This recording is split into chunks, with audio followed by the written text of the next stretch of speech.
Do you want to know the best way for you to miss out on your dream home? Sit and wait. Sounds ridiculous, doesn't it? But that's what many people do. They wait months, even years, for the perfect dream home to come on the market before taking any action to list theirs. And ironically, that's the very behaviour that sees them miss out on the home that they really want. Now, I understand why people do it. They see the problems, they think about the problems, they start stacking them, and starts firing their fear mechanisms, and it then stops them taking even the smallest action to take those very necessary first steps. They ask questions like, what if I can't find anywhere? What if we have nowhere to go? What if the prices go up? And what if we're making a mistake? But this is where seller's vision comes in. And here's the problem. Buyers think like buyers. Sellers think like sellers. So let's switch it up. Imagine your dream home comes to the market now and you start taking that action. You phone the estate agent, you make an appointment, you go see the house. In the viewing, it's everything you were looking for. You absolutely love it. So you go to take the next steps. You're speaking to the seller or the estate agent. You're thinking about putting an offer. You just go and do it. You put the offer in because it is your dream house. You're absolutely convinced on that. And you shake hands and you do the deal. It's yours. So what happens next? Well, next is you become a seller. Now imagine you now need to sell your home because you've found your dream home. So what sort of buyer are you looking for? Let's take a minute to rank your buyers. Well, number one, we've got sold and completed or nothing to sell. That's your top buyer. Got the money ready, they either need a mortgage or don't, but they've nothing to sell. So they're chain free, as we say. So buyer number two, we've got sold subject to contract. So they still own the home, they're probably still living in it, but they've got the sold sign up, they've agreed a deal, and the deal is with the solicitors. They're maybe waiting to secure the next house before, like your house, before they do that deal and put it to the completion date. They might already have a completion date and they're working towards that, but that's buyer number two.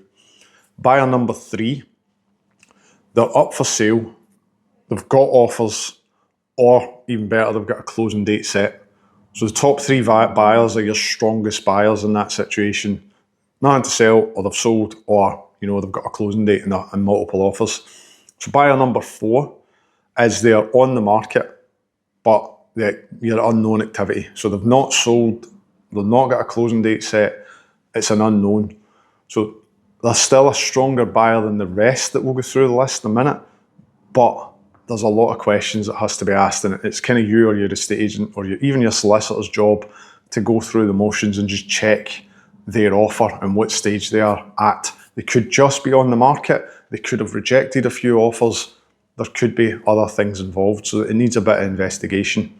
So buyer number five is due to list.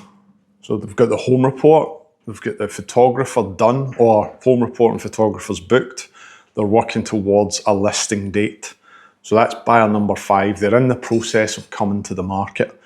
Buyer number six is not listed, but they've spoke to an expert recently. And the minimum I would be looking for in this case is that they've spoke to a mortgage broker.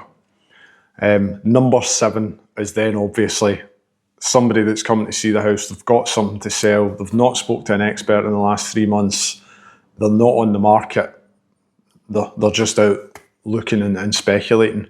So why am I being harsh and calling them a different category if they've not spoke to anybody in 3 months? Why am I saying that? Well, specifically I would be wanting to talk, as an estate agent, vetting buyers for my sellers, I would be wanting to speak to somebody that's at least spoke to a mortgage broker in the last 3 months. Because I want to see a fresh mortgage offer when I'm vetting offers for my clients. The reason being, I'll ask you the question, has there been changes to the mortgage market, to the economy in the last 3 months that could change the position and what a bank thinks about you as a customer or what they think about you as somebody that's going to borrow? The answer is most certainly yes, and that's why we tend to ask for a mortgage decision in principle being issued within 30 days. Sometimes up to 60 days if it's been quiet and it's relatively okay, but generally I'm asking within the last 30 days, have you spoke to your mortgage broker? So that's my ranked buyers 1 to 7. The reason that we rank them is that when we're taking off offers, our sellers want certainty, so estate agents want to give them that certainty. So that's why we've asked the questions, and particularly buyer number 4, who's on the market but no offers. We're really questioning what kind of situation they've been in. We're looking how long they've been on the market, etc. Ultimately, as estate agents, as sellers, we're handing over offers to solicitors, and solicitors ultimately like to see a bit of certainty. They like to see that we've done a bit of vetting and background checking to make sure that the offer's going to proceed. So again, why I'm quite heavy on speak to your mortgage broker. I want to see a fresh decision in principle, because it is the kind of one main thing that will disrupt the process as we go forward. If the decision in principle is out of date and the affordability scores are changed and they're actually, the banks may be asking for a slightly higher interest rate, it can really shake things up. So really want things as fresh as we can get them when that offer's going in. So ultimately, solicitors are working with chains. Everybody in the chain, the solicitor, estate agents, the sellers, the buyers, everybody wants proceedable buyers. There's no point in having a buyer in any part of that chain that isn't going to be able to complete on the deal.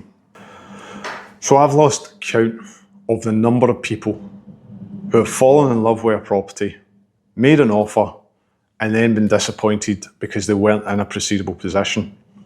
It usually happens when we get a really popular property and it ends up going to a closing date, and we can have multiple offers and a lot of people in the same position. And they basically, because they are not one of those top 3 buyers or even buyer number 4, they end up, the seller goes with one of the buyers that are in that top 3, preferably, but top 4 position where the house is already on the market. That sort of buyer then secures the property out for everybody else. And it's not because they've offered more. I've seen many, many times where somebody's offered less, and because they're a more secure buyer, my seller has taken that offer. And we have to have a sit down with them at the end of a closing date, or once we've got all the offers in place, and we just go through the checks and balances, and it's ultimately on the seller. Take our advice, take solicitors, mortgage advisors, family, friends, advice. Ultimately, the seller has to make the decision. And a lot of the time, it is a secure sale as well as a high cash offer. And it's fundamentally because they represent less risk. We were talking about that chain earlier. That buyer represents less risk to the overall chain, because it can cause a lot of disruption. So what am I saying? Am I saying that you should put your house on the market and risk becoming homeless? Not at all. I've been doing this job for 20 odd years, being a landlord, letting agent, an estate agent. I don't think I've ever come across anybody at any point whose intention is to make someone homeless. Really, property deals are business deals. You know, whether you're renting a house, buying a house, selling, letting it out, it is in fact just a business deal. We're not in it to make anybody homeless or get one over on each other. We're in to get a fair market value for the rent, or a fair market value for the sale from the person that's buying or renting from us. And we put agreements in place, contracts in place to make sure that everybody's protected. So it's never about putting you under a huge amount of risk. It's about moving you in the right direction towards what you want, towards your goals. So there are a number of options if you secure that quick sale and it is a good offer and we're moving down the line towards that completion. Number of situations that I've dealt with over the years, I've heard them all and I've suggested them all. We run through them in the living room before we do anything. So it's part of the initial, we call it a sales appraisal. So you get your valuation and your market appraisal, and that's for free. It's one of the initial appointments you have with an estate agent, and we look at everything. And if I feel that none of these options suit you, we just don't go ahead. And I've said it before, I'll come back to you in a year when it looks as if things will settle down. So options I've covered are move in with family or a friend. Maybe a friend's got an empty property. Maybe someone's passed away and it's gone through the estate. In Scotland, confirmation as we call it, there might be an empty property sitting there that you could maybe take over for a wee while. Number two option is to rent. Now, being a lettings agent, I can absolutely ascertain that that was easier about 10 years ago. I would add a couple of caveats that if you're going to go down that route, make sure that you start looking as soon as you've secured the sale. Make sure that you try and get a wee bit longer in your closing date, and then be prepared to pay like an overlap, a couple of months rent, so that you can get the house, secure it, and then you either live in the rented house or you live in your own home until it's complete, and then just move into the rental when you're ready. Delay marketing, I quite like this idea. This is basically when you're kind of on the front foot and you've decided that house you're in right now isn't working, you need to get a better solution, but you're worried about the timescales. So this is one of the steps that I put in to stretch the timescales, so to speak. So it's a simple way to put it is, we market you right now, with the home report done, we get this the photography done, photo shoot done, and we've got all the materials that we need. We get you through compliance, and then we just simply say, right, we're going to launch on the 1st of next month. And if that's like next week and it's still too soon for you, we go, right, you can either go middle of the next month or you can go the 1st of the following month. So you can buy yourself anywhere between like a couple of weeks, 2 weeks to 6 weeks, say, on that marketing. If you're wanting to delay any longer than that, I would maybe just leave it. But it means that we can maybe control a day where we get slightly better weather. It gives you time to get yourself sorted out, get the house all well presented, because I always say get the house presented on the same day for the photography and the surveyor, and it saves you being photo shoot ready for 2 different days. So get them done on the same day. But delaying the marketing is a really good way to do things, because basically you are moving forward. But if you think about it, the day that you get the survey and the photography done, you're then booking that, say 4 weeks down the line. That's 4 weeks worth of viewing property. That's 4 weeks worth of keeping on the property portals, looking for your dream home, asking the questions, telling people your plans so that they can come back to you with anything that they are aware of.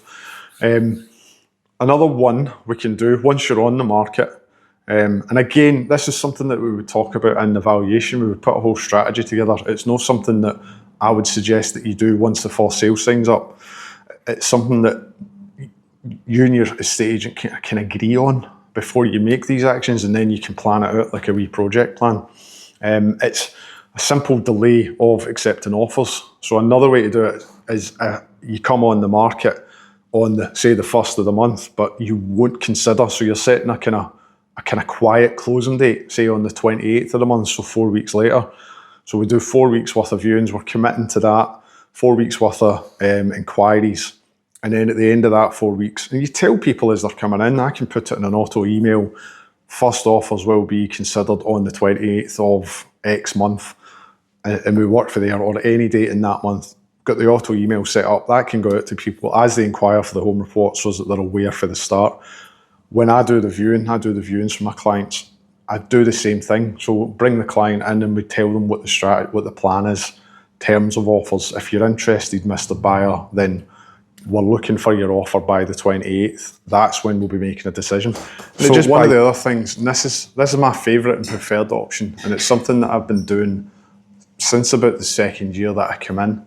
Now, it's not the most popular option with lawyers and with other estate agents, because fundamentally both of those people get paid at the completion of the deal, and the kind of vested interest is the quicker we get it done, the quicker we get paid. But I'm more about the client, more about the seller, and more about fitting the situation. So the first time I done this was for a young couple. They had a couple of tots and they were looking for your kind of typical 4-bedroom detached with a garage and driveway in the private development. Now, they had the funds, they had the mortgage agreed, they had enough saved. They had been out on the market, they were taking action, they were looking at viewings, they were determined about what they were getting or what they were looking for, but they kept getting their offer rejected. And I came to them on the back of one more that they were looking at. And during the 2 weeks or so that I was talking to them before we came to the market, they had again been rejected.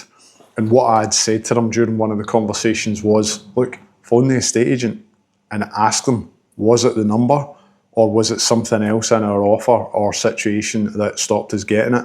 And they ended up, the estate agent was pretty straight with them and told them that it was because they hadn't sold, but their offer was quite competitive. And I kind of then asked them to go and phone a couple of the previous offers that they'd made with estate agents and just ask the very simple question again, what was the situation? And they were able to develop a pattern of it's actually because we're not in the market.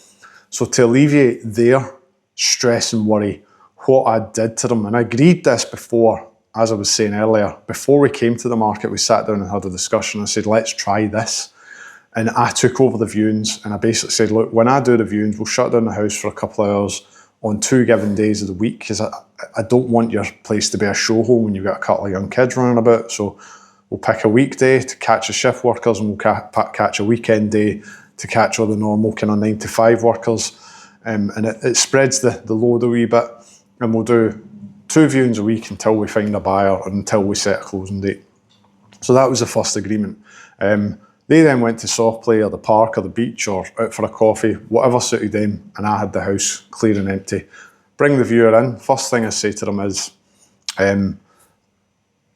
we're here, we're looking to a deal. If you're interested in buying it, we will talk to you. There's one thing we need to tell you, and that's that the deal will be done. We'll put the sold sign up, it will go to the solicitors and we'll take it off the portals.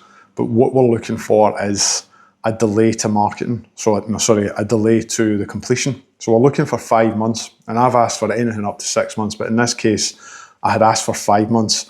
Now I was ready in that situation to negotiate back down to 4 because I'd already discussed that with my clients. But every buyer that I met that day, it was like water off a duck's back. They just went, whatever. The important bit I feel is that I asked within 2 minutes of them coming into the house. So they hadn't even seen it yet.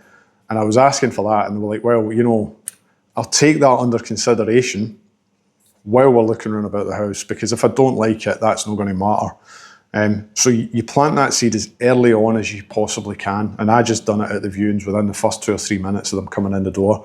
Then show them round about.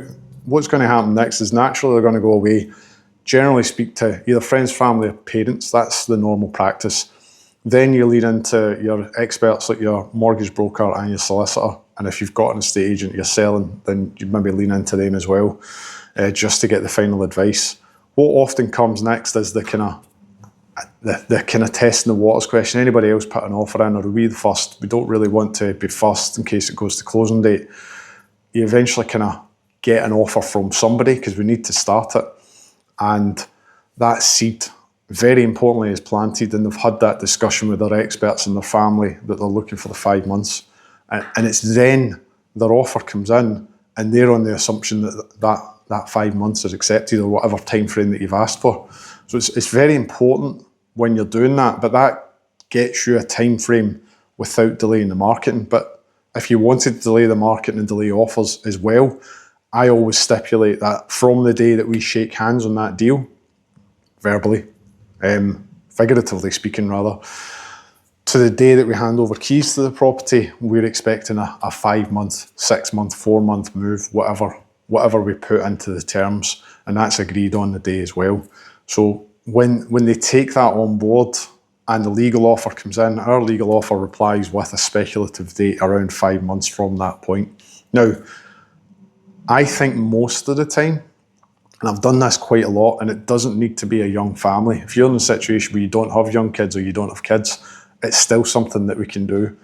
As I keep saying to people, we're all pretty much just adults trying to do the adult grown-up thing. So if you just have an open conversation, communicate well, then people tend to just agree and they don't kick back too hard. As long as they know what the plan is, they tend to be quite happy. And if you come up against someone that does need a quicker completion, then I tend to say, well, I'm going to be looking for a much stronger offer from you, and then we can lean back into the other options like stay with family, rent for a wee bit if the offer's really strong. But I always say everything's on the table. Put your offer to us, put your situation to us, and we'll have a chat about it. So if you're sitting in the position where your house your situation doesn't work at the moment and you need to shake things up and get moving, some of these plans and strategies can be put into place. Now, I would always discuss it with your estate agent. I'd be happy to discuss it as part of a free valuation and take you through all the options and steps.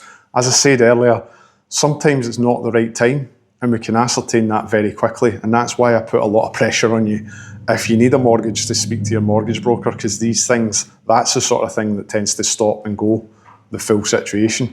So if you're looking for £1 million home and you're only getting offered 100 grand, then your dream's still a wee bit of fantasy. But if you're in the situation where you're pretty close, and more importantly, the affordability is there, then you can maybe have somebody like me in to sit and go through the strategies and say, right, does your home exist? Is it within your reach? Are we within 6 to 8 months? Yeah, let's get the ball rolling, and we'll put a project plan to it, and we'll put all the strategies in place. At the same time, we can also go through the house, because as I said, this is part of seller vision, and it's putting your hat on to make you a seller and start looking at your place a wee bit differently. So not only can we talk about these strategies, we can talk about the house, the product in this case that we're trying to sell. So just the idea is just to flip your perspective. I know you're looking at your dream house. That's a buyer's head. We need to step back, because we will at some point need to sell your house. So just stick on your seller's hat and look past the seller's vision at the kind of bigger picture. So say you do go down the line and you decide to sell before you buy. You take that very important and very grown-up step. What does it get you? So we talked about your ranked buyers earlier, right? And we talked about you buying first and then having to sell. You were kind of limiting yourself to those top 3 buyers, 1, 2 and 3, potentially looking at 4 with some questions and a wee bit of detective work for your experts in that situation. Now, if you sell before you buy, every one of those buyers are good for you. You can take offers from any one of them. Actually, the ones at the bottom of the list, 6, 7 and 8, who aren't on the market yet, look a wee bit more appealing, especially if there doesn't seem to be a lot on the market for you to consider. Because if you sell to somebody, if they end up being the best offer and they haven't sold, they have to go through the process of getting their house ready for the market, getting on the market, doing the viewings, doing the negotiations, getting the sold sign up themselves. That in itself can buy you 4, 5, 6 weeks before you even need to think of getting into a chain. That's 4, 5, 6 weeks of continuing to look for the property that you need. So whether you take an offer from them or someone at the top of the list, you're taking the restriction of the top 3 and actually giving yourself 7 types of buyer to consider. And you're also in the situation where you'll eventually have your sold sign up. And what does that mean for you if you get your sold sign up? You actually shake hands on the deal. Well, depending on what strategy you've employed, either delayed marketing, delayed offers, or just asked for a longer lead time to complete, you've now got a time frame that you're running to. But with the sold sign up, you've also taken a lot of the unknowns out of the situation. So as I said, kick your butt about getting onto your mortgage broker and getting an updated decision in principle. If you're serious about buying, that should be less than 30 days old. The other thing that you will have in your hand is an offer that you've accepted. So you'll have the home report value as well, but that's kind of not as relevant as the offer that you've accepted. But the unknown, if you're sitting here right now, is what the home report value will be.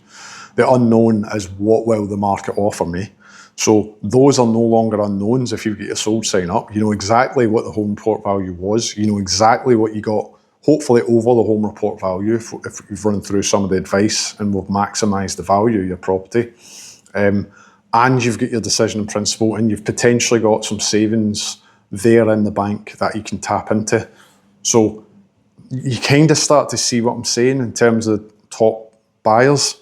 You know, you've got your sold nothing to sell, then you get your sold subject to contract, and then you've got your offers coming in. Those 3 types of buyers are in a really strong position because a lot of the unknowns are now known. They know what they've got, they know what they've sold their place for, they know what's in the bank, they know what their mortgage offer is, so they can, with the most confidence, make an offer. And if you make yourself that type of buyer, you are now honestly looking at your sellers in the eyes, the estate agent in the eye, and saying, I can offer this.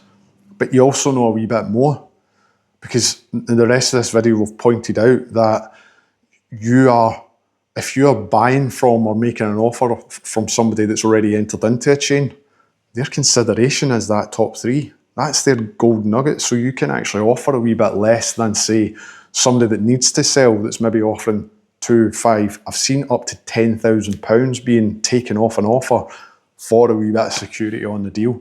So taking control of the situation, being a wee bit more mature about it, but taking a strategy so that it buys you enough time to get your dream home, also can put you in a stronger position to negotiate a much better deal on your dream home.